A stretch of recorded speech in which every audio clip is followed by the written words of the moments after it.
hoje nós vamos falar de algo muito complexo. É verdade, eu não estou mentindo. Nós vamos falar de positivismo. E antes da gente começar a falar sobre isso, né, e mostrar para vocês um pequeno resumo do que aconteceu hoje na questão do Eduardo Tagliaferro e também uma decisão muito importante que ocorreu hoje no meio partidário que a gente já vinha trazendo para vocês, eu quero fazer essa pergunta para vocês. Vocês sabem o que é positivismo? Sim ou não? É importante a resposta de vocês para que a gente comece a fazer essa live e mostrar a realidade do que está acontecendo no Brasil. Alguém aqui sabe o que é positivismo? A Sônia disse que sim. Quem não souber não tem problema nenhum, não é vergonha nenhuma, só falar não. Eu vou fazer um resumo do resumo aqui a respeito de positivismo, então alguns falando sim, outros falando não, agora começou a aparecer mais não sei, não sei. Então vamos lá, eu não lembro o nome do filme, eu já citei isso em uma live anterior, mas é bom a gente sempre frisar isso para vocês, que vai ajudar vocês compreenderem o que está acontecendo no Brasil. Existiu um filósofo que era o Auguste Comte, um filósofo francês. Para Comte, as coisas elas só existiam a partir de si mesmas. Ou seja, para ele não existia nada se não fosse possível comprovar a sua existência. Elas existiam por si só. E o que significa bem isso? Num filme que foi mostrado, eu não lembro a data do filme, mas tem uma cena que a professora pega uma pasta de cor verde e fala para os alunos, se alguém entrar atrasado aqui na aula, vocês vão dizer que essa pasta é vermelha. E quando eu perguntar, todos confirmem que essa pasta é vermelha. Pois bem, logo em seguida entra um aluno atrasado, senta na sala de aula, ela começa a explicar um pouquinho a respeito de Comte, fazendo algo bem mais geral do que eu estava fazendo. E ela cita depois Nietzsche. E Nietzsche tinha uma coisa interessante. Para ele existia só dois tipos de homens, os fortes e os débeis. E é justamente sobre isso que nós vamos falar. Mas o que aconteceu nesse vídeo que tem a ver com o que a gente está vivendo hoje no Brasil, a questão do julgamento do Bolsonaro, a questão do Tagliaferro, a questão de partido político, Kleber? Eu explico. Ao entrar na sala de aula e a professora fazer a pergunta, todos os alunos responderam que aquela pasta era vermelha, mesmo ela sendo verde. Até que ela pergunta para o aluno que entrou atrasado qual era a cor da pasta. Ele, que ria das primeiras respostas, olha para a pasta verde e responde vermelha. E todos os demais alunos riem. O que significa isso na realidade? Nós somos movidos, muitas vezes, pela opinião. Quando 2, 3, 4, 5, 10 pessoas repetem uma mesma ladainha, você se vê impelido a querer seguir o fluxo. Esses, para Nietzsche, eram os fracos, os débeis. Agora, se mesmo diante das perguntas você resolvesse confrontar uma classe lotada, sendo um aluno, o medo e, ao mesmo tempo, o seu instinto de proteção faria você seguir o fluxo. Ou seja, para você, aquela pasta que era verde acabou se tornando vermelha. E essa seria a sua resposta, mesmo indo contra a ordem natural das coisas. E é assim que hoje funciona o Brasil. Quero lembrar vocês que os grandes opositores de Comte surgiram um século e meio depois, Hegel e Karl Marx. Marx do marxismo, seguido pela esquerda doutrinária, onde a luta de classes é que move a sociedade, é que move o mundo.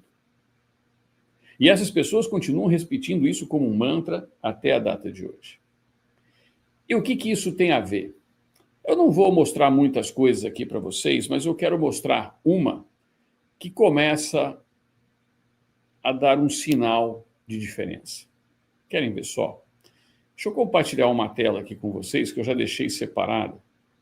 E essa aqui talvez seja a única tela que eu pretenda compartilhar hoje à noite. Vamos lá, adicionar o palco. Está aqui. Vamos colocar essa tela para vocês entenderem alguns fatos, alguns fatores.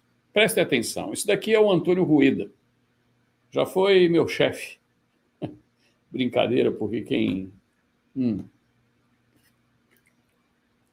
tem chefe é restaurante, né? O Rueda foi vice-presidente do PSL e hoje é presidente do União Brasil. Presta atenção no que aconteceu hoje. Boa tarde a todos.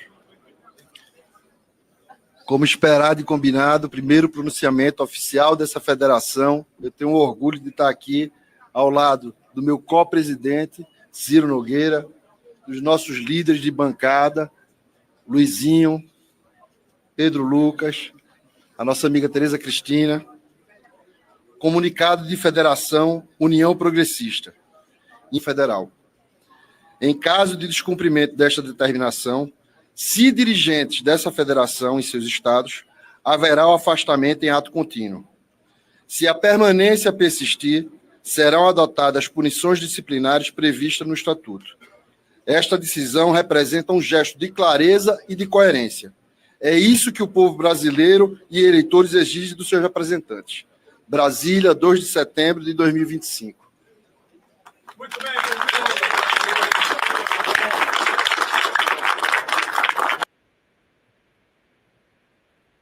Mas, Kleber, o que esse pronunciamento tem a ver com o que você acabou de falar? Absolutamente tudo. O centro ele é fisiológico. Ele vai de acordo com o que a população sente e com aquilo que ele está observando. Ele anunciou a saída oficializada do governo Lula, dando um prazo para que até o final do mês de setembro todos os cargos sejam entregues, todos os ministérios sejam entregues. Com exceção feita aos cargos de ordem pessoal e de cunho pessoal do presidente do Senado, Davi Alcolumbre, porque esse não é encarado como sendo cargos do partido. Então foi feita uma concessão de que esses cargos efetivamente seriam preservados. E o que isso mostra? Mostra, primeiro, que nós estávamos certos ao dizer para vocês que haveria um desembarque e que Lula seria considerado, mais cedo ou mais tarde, um leproso político. Um sujeito onde as pessoas começariam a se afastar e não querer ficar próximo. Mas isso significa outras coisas na prática. Nós vivenciamos, na data de hoje, toda a imprensa, repetindo o mantra e mostrando, efetivamente, o julgamento do presidente Bolsonaro. Enquanto isso, a poucos metros do Supremo Tribunal Federal, Tagliaferro desmontava toda a farsa do suposto golpe. Pois bem, se a gente for analisar o que a imprensa brasileira vem fazendo desde que Bolsonaro assumiu o poder e não dobrou os joelhos, principalmente para a Rede Globo de televisão, acostumada a mamar no dinheiro de todos nós. Vem repetindo o mantra de que Bolsonaro é taxista, leninista, jornalista, e sem citar os termos aqui, porque vocês já entenderam, porque vocês cansaram de ouvir esse mantra. Assim como ele era inseticida durante aquele bichinho que, infelizmente, tomou conta do mundo. E isso não foi à toa, isso foi de propósito. Porque, como na questão que a gente estava falando da pasta verde, que acaba se tornando vermelha, mesmo contrariando a realidade dos fatos, a imprensa vem o tempo todo querendo criar essa história do golpe. E isso foi plantado e foi feito. Só que, no mundo moderno, séculos depois, veio o advento da internet. Essa maravilha que nos faz nos conectar. E exatamente esse é o principal contraponto daqueles que tentam fazer do país um país de débeis. Não que não os tenhamos. E isso é o que muda. Vocês que nos assistem periodicamente, assistem todos os canais, daqui a pouco nós estaremos no Pátria e Defesa, do meu amigo Moisés. Vocês estão cansados de passear por tudo quanto é lugar e vêm, obviamente, tirar suas dúvidas através de mim, através de vários outros canais de YouTube. Nem todos respondem, nem todos dão a chance de vocês terem diálogo. Essa é a diferença. Então, quando a gente coloca esses pontos para vocês, nós estamos mostrando o que fizeram com o nosso país. E é assim que eles doutrinam as nossas crianças. Fazem ouvir aquelas músicas que todos acham ruim, mas de tanto ouvir na festa, de tanto ser colocado na Rede Globo, nas rádios, você acaba saindo cantarolando aquelas porcarias por aí. E é assim que nossos jovens acabam entrando no mundo das drogas, no mundo do álcool, no mundo do tabagismo. Quantos de vocês aqui são tabagistas e começaram justamente porque os amigos na roda ofereceram cigarro e falaram: todo mundo está fazendo, só você vai ser o chato? A intenção deles era fazer com que Bolsonaro fosse o chato. E que fazer o L e repetir como vários artistas fizeram era o legal, era o bacana. Mas isso não deu certo. Eles precisavam de algo mais. E é aí que entra o taca de ferro.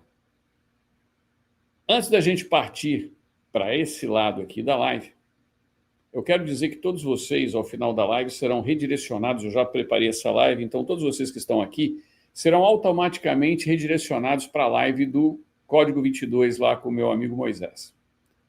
Então não se preocupem com isso. Mas eu quero fazer aqui um agradecimento especial na data de hoje, muito especial, de uma pessoa muito especial. Hoje é aniversário de 26 aninhos da nossa querida moderadora Beija-Flor, a Regi, esposa do nosso querido amigo Bruno. Beija-Flor, fica aqui de coração, tá? Você não é uma moderadora, você é praticamente uma irmã. Faz parte dessa família e sempre esteve ao nosso lado. O Bruno é como se fosse um filho. E quero dizer que todos os seus filhos, incluindo o mais novo Jacarezinho, fazem parte da nossa família. Então, parabéns, Beija-Flor, por mais esse ano e que isso se repita por muitos e muitos anos e que Santa Catarina tenha aí um exemplo de mãe de família, de pessoa que sempre está aqui nos ajudando, sempre disposta, tá bom? Beijão para você, Beija-Flor. E o outro recado que eu quero dar para vocês é que vocês não podem abaixar a cabeça. Jamais. É justamente neste momento que nós diferenciamos os fortes dos débeis. E pode ter certeza, a vida do débil é muito mais fácil. Senão, nós não teríamos a famosa frase: só sei que nada sei. Esse é o maior exemplo de conhecimento. O débil é aquele cara que quer se isentar de tudo. É o sujeito que, quando você vai falar para ele dos problemas, da realidade do que está acontecendo, ele quer jogar sinuca, tomar cerveja, falar da última partida de futebol. Olha que coisa linda, tão útil. Alguém sabe quem fez o último gol do Grêmio no final de semana passado? Somente os gremistas. Os demais, nem lembro. Nem mesmo os flamenguistas do meu amigo Fábio Tom. Se perdeu. Por quê? Porque isso prova o vazio. E hoje o Brasil está cada vez mais sendo formado de homens fortes, de pessoas fortes. E o maior exemplo de um homem forte que nós podemos ter hoje é Jair Messias Bolsonaro.